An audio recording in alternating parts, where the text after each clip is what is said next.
Lenovo, can we please not do this bullshit again?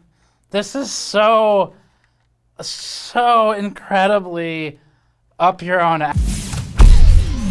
Hey everyone, today we have something really rare because it's from something that's dead. It's a Google project that doesn't really narrow it down, but Stadia specifically is the dead one we're talking about today. This is a Stadia development node. So that was their terminology for a development kit for the online streaming service that is now defunct, has been abandoned and left by the roadside by Google, along with its graveyard of other services it's abandoned. And this is, as we understand it, basically going to be a computer that's been specially branded and put together by the Stadia team back in around 2019 or so, when the developers were getting on board. And the way it worked was you signed up, you said, yes, we would like to develop games for Stadia, and then they shipped you one of these. And we happened to see one pop up online for sale in Japan, so we ordered it, we shipped it here, and now we're gonna tear it down. And it's pretty interesting externally. They did actually put some work into making this fit the branding. Let's see what it looks like. Before that, this video is brought to you by Squarespace. We use Squarespace for our own GN store and juggle complex multi-piece orders all the time with it. Squarespace makes it fast for us to roll out new products with detailed pages full of galleries, videos, and descriptors. It's also useful for your own resume sites, for photographer or project portfolios, or for starting your new small business idea. There's never been a better time to try and start your new business than right now. And we can vouch that Squarespace makes it easy. Visit squarespace.com/gamersnexus to get 10% off your first purchase with Squarespace. So we've taken apart development kits in the past, like for the Microsoft Xbox, for example. Obviously, we've never taken apart one from Google. This was on a Japanese website. It was up for auction. It had a buy it now equivalent button, and we bought it for $990 US plus 130 bucks or so to ship it into the country. And so we end up with $1,000 paid for a system that, as we understand it, has probably about 64 gigabytes of DDR4 in it. So if that's the case, maybe not too bad, even just for scrap parts. But just to have the relic is interesting enough. We'll start with the outside of this computer, and then we'll look at some of the documentation that came with it as well. So first of all, this is, I don't have the exact Lenovo model, but this, as far as we can tell, is a standard Lenovo chassis. One of our viewers actually recently emailed us and said that they were working on collecting the individual parts to build their own Stadia DevKit from scratch, which is a really cool idea. And that is also the viewer who pointed us towards these things. And from what they were saying, from what we researched, it might be like a Lenovo P520 or something like that for the chassis, for the shell of it. And it's got this handle built into the chassis, pretty standard OEM stuff. The front is heavily ventilated, which is actually a good thing and a rarity, so that was nice to see. However, there's only one fan in there. We're going to take a closer look at what that is once I can get it open. There's the Stadia logo, of course. They've got some drive bay options up here. There's the Stadia orange for the button. And this thing is one of the more exciting features. Are you ready? I don't know how it works. Oh, there it goes. Okay, that's the button. I think it allows us to open up the case in a minute. So I don't know. It's the OEM stuff. That's what they do. Let's look at the guide that you would actually get with this. So if you ordered one of these from Google, this is what they would send you. We'll take the computer part in a second. So this here's our controller we had already owned from when Stadia first came out. We reviewed it, we tested it, we showed the latency, all of that. It was not a very good performer. Latency was pretty bad in most of our tests. So anyway, this is the kit they send you. We checked the website, which is this stadia.dev/dev-node-setup. They call them dev nodes for a dev kit. And if you go there, we would need a developer account to actually do anything with this. Otherwise, the steps are pretty simple. They just tell you to turn it on, plug it in, and then go to that site and register things. As for the OS that's on here, we booted it, and it's actually a fully functioning Windows 10 computer. This is standard with Lenovo hardware, I guess, or at least in some parts of the world. Open source information, they tell you can send $5 via money order to the Lenovo legal department if you would like to get, I guess, the code, the source code, for whatever the open source solutions are on this product. But it's ultimately just Windows 10. As for the other stuff that comes with it, it's really pretty simple. It's a Lenovo keyboard and a Lenovo mouse, and presumably Google would also give you one of the controllers, but we're not sure. This was all back like 2019, so it may have been before those were. I don't remember when we reviewed Stadia. I'd prefer to not remember. So let's actually take it apart now and look closer at this thing. So on the back, it's a fairly standard computer. Not much in the way of I/O. There's a lot of space that could be used there. It looks like the video card might be either a blower or a server style fed from the front, just because it's got a big opening underneath that I can see. And then in terms of taking this thing apart, this is riveted. So we're not going to be able to disassemble it that way. I think just this panel is going to come off and the whole back is going to stay on, which you typically see with OEM builds anyway. So how does this work? I feel like that has to do something. Oh, I don't understand what I did differently. I probably shouldn't have closed it. Now it's not gonna, we're not gonna be able to open it again. It is just pull on it. This is a plastic handle. That's terrifying. I feel like this handle's gonna break if you pull too hard. Anyway, you pull hard on the plastic handle, and DXT would be proud, and that reveals the inside of the chassis, which has a special compartment for the mechanism that is the handle on the other side. So this is where we spend our money if we're an OEM, I guess. They've got a helpful diagram showing a motherboard, a CPU that is apparently 2 times the size of Threadripper. This is definitely not to scale. We've got DIMMs on either side, and then it shows you where everything is. So this is actually kind of nice touch. I don't know if this is just a Lenovo workstation thing they do or if it was special for Stadia, but oh no, it's special for Stadia. It says it right there, stadia.dev.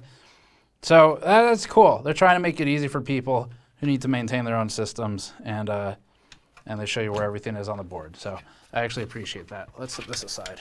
Okay, so we have the computer turned on its side, and the most immediately interesting thing, well, first of all, it is going to be 8 DIMMs, just like that side panel showed. So thinking this is a Xeon processor of some kind based on the hole spacing and the fact that there's 8 DIMMs. The card, though, jumps out the most. A very interesting card. So this is part of the AMD Radeon Pro series. You don't see a lot of these in our market segment, in the gaming segment or consumer segment. It's the Radeon Pro V320. And I pulled up the specs here just because it's been a while. So this card came out in 2017 originally. It's a 14 nanometer process, so it's quite a ways from what we're on today. And this is on Vega, actually. So it's a Vega 10 graphics core, and that has it usable for Vega 56 drivers, which I'll talk about in a second. But for the specs, it's got 16 gigabytes of HBM2. It has a 2048-bit bus width.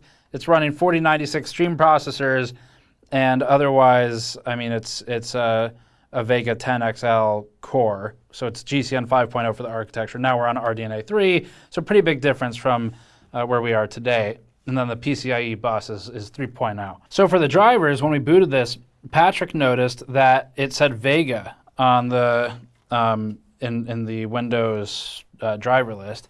And so looking into that, I guess you can use the Vega drivers. Vega 56 specifically is what it thinks this is, to run it with standard applications. And I mean, that's really all there is to it. So this was the card that Google would assign to you if you're going to be a developer. They would ship this out.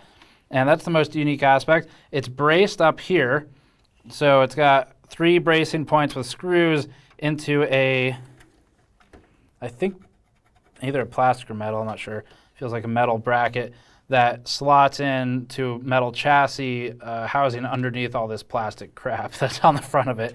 So it's secure. They do that for shipping. Some of the pre-builds do that too. Okay, so this comes up to free the GPU. Really standard OEM stuff. They try to make it as toolless as possible so they can whip out millions of them a year. But so that comes up. It looks like that slides over. No screws. So the card may be freeable already other than the front here. I really want to get this card out because it's interesting. There you go. Okay, so that pushes down.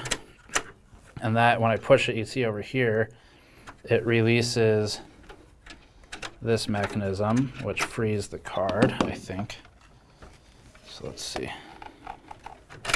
Okay, card is free. We've got some power on the front. I'm going to pull these, and we'll inspect if those are EPS or PCIe. This is going to be PCIe.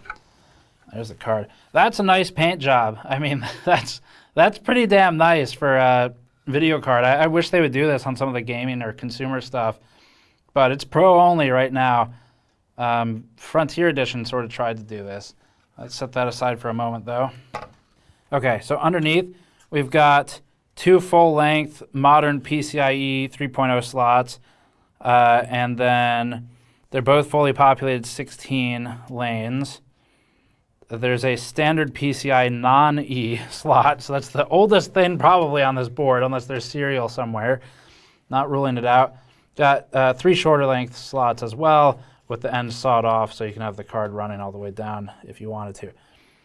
The board's pretty standard workstation type board, except the bottom down there cuts out down under, I'm assuming, the power supply right here. So it's a non-standard form factor. Definitely built better than most of the pre-builts we've looked at. This is interesting. Okay. All right, so here's what's going on here. Up at the front of the computer, you can see down here, we've got 3 connectors on the board itself. And that's what was running to the GPU. So this is pre-ATX 12VO being an official spec, which, well, actually that's 12 volts anyway, so that's not even relevant. That's already 12 volts for the GPU. So they're just doing weird stuff, routing the power through the board. That seems entirely unnecessary. Oh, I see. This is actually really interesting. So underneath down here, I was just looking at it like, why the hell would you run PCIe power through the board if it's all 12 volts anyway? It's kind of a lot of power to push through in unnecessary pathways. And looking down here, I realized there's no cables coming anywhere from the power supply. So there's a power supply down there, and there's like a sort of a socket down there. I don't know if we can get a shot of that. So you can kind of see the connection point down there. We're going to unseat it so it's easier to see, though. This is like what Alienware wishes it could be. Like, look, it's not the best build quality that I've ever looked at. All this stuff, it's really, really simple. I mean, it's just plastic sliding mechanisms. There's really nothing fancy about it. Totally not worth it for consumer-type hardware because it just becomes silly. But Alienware tries to do all this toolless crap on their builds, and here Lenovo's executed it in a non-asinine way, and I'm thinking that's because it comes from their workstation division, not from their consumer division. So here's the power supply. Interesting brick, not standard. So this is unfortunate. This is where we get into the criticisms. Whenever companies do this, where you're screwing around with ATX standards and you're switching it to whatever the hell this is, like a PCI slot basically for power, now it becomes difficult to service. So that's the downside. I'm sure you can find this particular part on eBay because I bet they sell very high quantities of these workstations not branded as Stadia. But we don't like to see this because it just gets difficult to maintain and repair compared to being able to throw any old ATX power supply into a computer and run it. So that's really unfortunate, but it's an interesting way to try and eliminate a problem that is actually not a problem at all, which is additional cables for the 24-pin. So they've decided that that's a problem, and they've tried to eliminate it. For the fan, it looks like they're running a large Delta fan. This is a Delta power supply as well up at the front, and that's just going to push the air out the back. So this fan's pulling air from over here, which means it's coming in through the hole down here. So all the pressure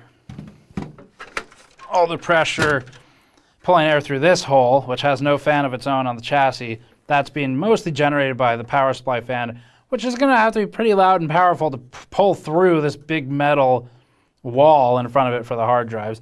and then this is for the rest of the computer, and that is sort of feeding the GPU. But the GPU at the front, as you can see, it's not like a server or data center card. This is kind of like Instinct adjacent, but it's not quite an Instinct card, where this would just be open. There'd be no radial fan, and they would just force feed air through it. Instead, it's getting air more like a standard computer through an axial fan getting fed to the radial or the squirrel cage blower fan. This thing is like weird. I've never seen a socketable power supply. On one hand, I think it's kind of cool. On the other, it sets terrible precedent. That's an interesting eject button for the, that's not a chipset heatsink. What is that? Is this going to be the M.2 drive or something? What the hell? It's like, oh, it is a heatsink for the M.2 drive. It wasn't making complete contact, but yeah, thermal pad pre-installed. There's actually a pad underneath that goes to the board. I'm going to take that the rest of the way out. Oh, yeah, okay. All right, well, credit to them for that. So they actually did bother to put in, you can see the imprint of the circuit traces on it and the solder pads. They actually bothered to put in a thermal pad connecting the M.2 drive to the motherboard, which is great because it's a lot of surface area you can sink into, and motherboards are mostly copper and fiberglass, so at least part of that is highly conductive thermally. The drive is Samsung, 1 terabyte Samsung drive. Okay, so that's kind of interesting. I mean, that's a lot of cooling for the M.2 compared to what you get on most OEM builds. It's more similar to an enthusiast class heatsink. Okay, next, we're going to take this whole thing out. I'm going to check the quality of the screw tightness. Sometimes they run these too loose.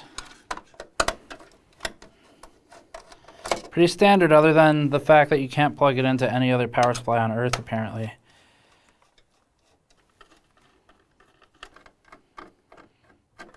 Very tiny tower cooler on this. They could have gone with something a bit larger and still fit, but it looks like they went with as small form factor as they could. 80 mil fan in the back of the computer. I don't think the cooler is screwed into the case, which is good. Dell likes to do that. I'll disconnect all the cables. Oh, they have a hard drive thermometer. I'll show you that once we get this board out. If you yank the board out like I was about to, you would snap this in half. I'll find out what that is in a second. Unfortunately, Lenovo is actually pulling a Dell here, showing us that all large OEMs are in fact the same, because they have this stupid expansion card going to that front I/O right there. That's on a PCB, basically a daughter board that's connected to the motherboard via that Amphenol socket right here. So they're doing all this bullshit rather than just running a wire. I'm guessing because someone said those two wires are kind of ugly. How do we not have them? We don't want them to fit in with the rest of the ugly computer. So unnecessary pre-built junk to solve a problem no one else had.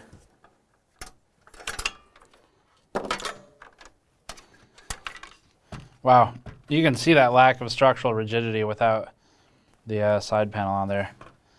I mean, that's where the cheaper case construction quality really shows. This whole thing is wobbly now. So the board is not screwed in or secured by anything, but it is secured by the front panel daughter board. So that's good enough.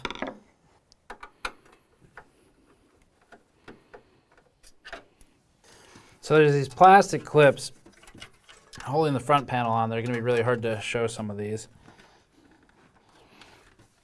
Plus the 3 screws I just took out. And they're doing all of this to avoid having like 2 cables running into the motherboard. This is totally asinine. Damn it, I just popped it back in.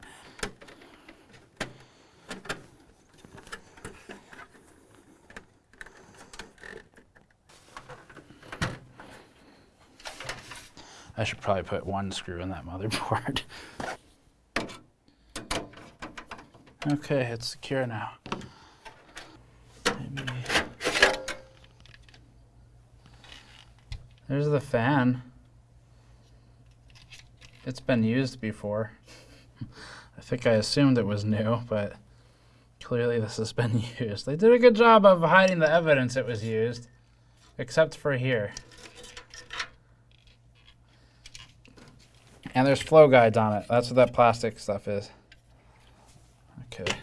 80 mil, by the way. Could be 120, but because they wanted to use 40 millimeters of plastic, it's actually only 80. Only one spot left. Like I need to give lockpicking lawyer a call. There we go. Oh my god, that was brutal. Lenovo, can we please not do this bullshit again?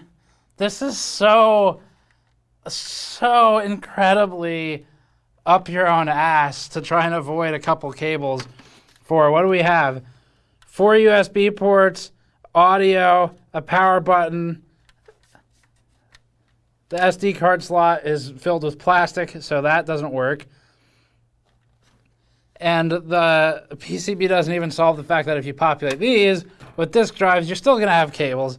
So this thing, it's going to cut down for you all and be probably, I don't know, 1 to 3 minutes of suffering. But in real life, it was more like 10 or 15. So with risk of breaking stuff. They were doing pretty well up until this. And then we hit this, and it's just like, man. Like, it's ventilated. They had a good mount for the video card. They secured it. They had an interesting mount for the front fan that worked fairly well. Flow guidance. And then they do this. So I can't win them all, I guess. So that is them giving you the bird, is what that is. And it's just for I/O. Let's set that aside. Oh.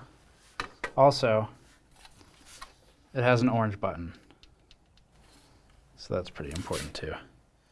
And the build date is stamped in here, July 20th, 2019. The beginning of the end getting stamped for Google Stadia, and they didn't even know it yet. Okay, now we can actually get the board out.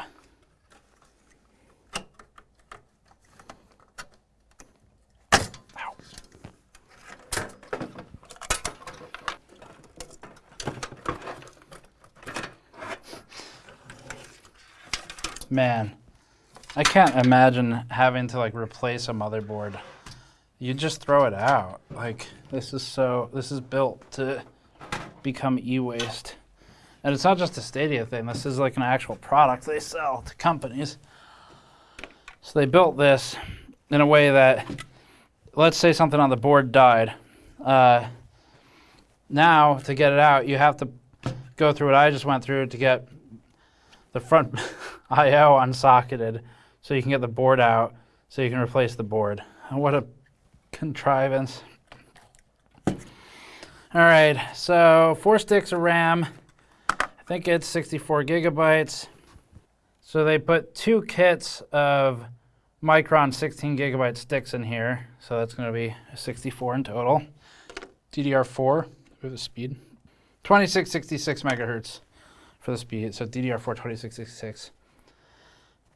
I guess we'll take the cooler off, and then we'll be done.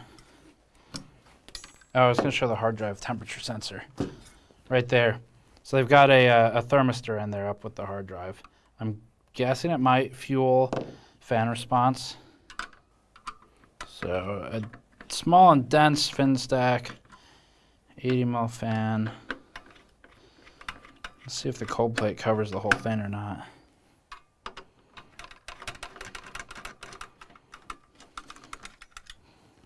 Oh, all right. That's pretty damn good. So they have full contact. It's only 3 heat pipes, not much. So 3 heat pipes and a big aluminum mounting block to just secure it. And they do have full coverage of the CPU, so that's pretty nice. Let's see what the CPU is, and then I think we'll be done.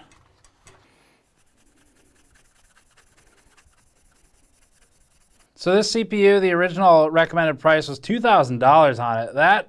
That makes this a way more expensive machine than I expected. Certainly more than I paid, but it's from 2017, so it's not worth that now. It's a server CPU. It's discontinued, and it's from Skylake, the architecture. 14 cores, 28 threads, boosts to 4.3 gigahertz, and that's all from Intel's ARC page. So the fastest memory it supported was 2666, so they did actually have the 2-spec memory with it. All right, so that's going to be it for the teardown of the Stadia DevKit. Actually, pretty good hardware that Google assembled via Lenovo and shipped out to its developers. Too bad about the service not being good, but the hardware, they did the most they could as long as Lenovo and AMD and Intel were doing it. But this is the most interesting part of the build. I'm not going to disassemble this because looking at the back, I actually recognize it already. And that's because we'll pull up some old footage from our Vega reviews. But this, to me, looks nearly identical to a Vega reference PCB. And it's just going to be a Vega GPU. It's got HBM on it. So we've taken this card apart before. It just wasn't blue last time we took it apart, basically. And you can check out our old teardowns if you're curious about what's underneath. But not too different.